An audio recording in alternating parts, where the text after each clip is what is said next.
കൊച്ചി മധുര ദേശീയപാത വികസനത്തിൽ വനം വകുപ്പിന് തിരിച്ചടി. ദേശീയപാത 85 വീതി കൂട്ടാൻ ഹൈക്കോടതി അനുമതി നൽകി. വനമേഖലയിലെ നിർമ്മാണം തടയരുതെന്ന് വനം വകുപ്പിന് കോടതിയുടെ നിർദ്ദേശം. ഷംന അശോക് വിവരങ്ങൾ നൽകും. ഷംന, എന്താണ് വനം വകുപ്പിന് ഹൈക്കോടതി നൽകിയ നിർദ്ദേശം? വിവരങ്ങൾ.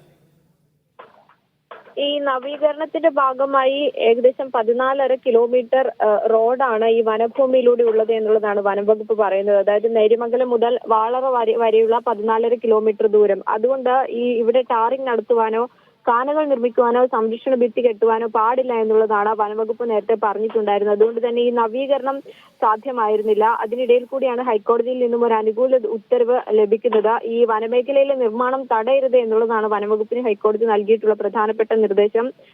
100 അടി വീതിയിൽ 14.5 കിലോമീറ്റർ ഉടമസ്ഥാവകാശം പൊതുമരാമത്ത് വകുപ്പിനുണ്ട്. അതുകൊണ്ട് തന്നെ ഈ നിർമ്മാണം തടഞ്ഞുകൊണ്ടുള്ള യാതൊരു തരത്തിലുള്ള നിർദ്ദേശങ്ങളും വനംവകുപ്പിന്റെ ഭാഗത്ത് നിന്നുണ്ടാകരുത് എന്നുള്ളത് ഹൈക്കോടതി പറയുന്നൊപ്പം വനമേഖലയിലെ നിർദ്ദിഷ്ട ഭൂമി വനംവകുപ്പിന്റേതല്ല എന്നുള്ള കണ്ടെത്തൽ കൂടി ഹൈക്കോടതി ഡിവിഷൻ ബെഞ്ച് നടത്തിയിട്ടുണ്ട്. വലിയ തിരിച്ചടിയാണ് വനംവകുപ്പിന് ഹൈക്കോടതിയിൽ നിന്നും ഉണ്ടാകുന്നത്. ഒപ്പം തന്നെ രണ്ട് വിഭാഗക്കാർ തമ്മിലുള്ള ഒരു തർക്കത്തിന്റെ കൂടി ഭാഗമായിരുന്നു ഈ അനുമതി നൽകാത്തതും ആ നിർമ്മാണം തടയുന്നതും. ഏതായാലും അതിലൊരു തീരുമാനം ഹൈക്കോടതി ഡിവിഷൻ ബെഞ്ചിൽ നിന്ന് തന്നെ ഉണ്ടായിരിക്കുകയാണ്. ഈ വനമേഖലയിലെ നിർമ്മാണം തടയരുത് എന്നുള്ളതാണ് വനംവകുപ്പിന് നൽകിയിട്ടുള്ള നിർദ്ദേശം.